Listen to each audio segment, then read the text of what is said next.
వాళ్ళ జరుగుతున్నది కేవలం కేటీఆర్ గారిని రాజకీయంగా కక్షపూరితంగా జైల్లో పెట్టాలన్నటువంటిది, ఏదో ఒక రకంగా జైల్లో పెట్టాలన్నటువంటిది రేవంత్ రెడ్డి గారు అధికారంలోకి వచ్చిన రోజు నుంచి చేస్తున్న పని.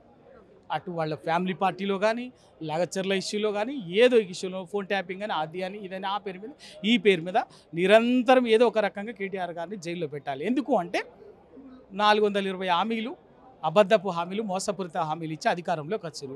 వాటిని అమలు చేసే స్థితిలో కాంగ్రెస్ పార్టీ లేదు. ప్రతిదీ మోసం చేస్తూనే ఉన్నారు. ఇప్పటికి అర్థమైంది, రైతుల్ని మోసం చేసిండ్రు, బీసీలను మోసం చేసిండ్రు, నిరుద్యోగులను మోసం చేసిండ్రు, సబ్బన్న వర్గాలను మోసం చేస్తున్నారు. ఆ మోసాన్ని ఎప్పటికప్పుడు ఎండగట్టి ప్రజల్లో దోషిగా నిలబెడుతున్నటువంటిది టీఆర్ఎస్ పార్టీ. ఆ పార్టీకి వర్కింగ్ ప్రెసిడెంట్ కేటీఆర్ గారు. కాబట్టి కేటీఆర్ గారిని రాజకీయ కక్షతోటి జైల్లో పెట్టాలన్నదే తప్ప అవినీతి లేదు, ఏమీ లేదు.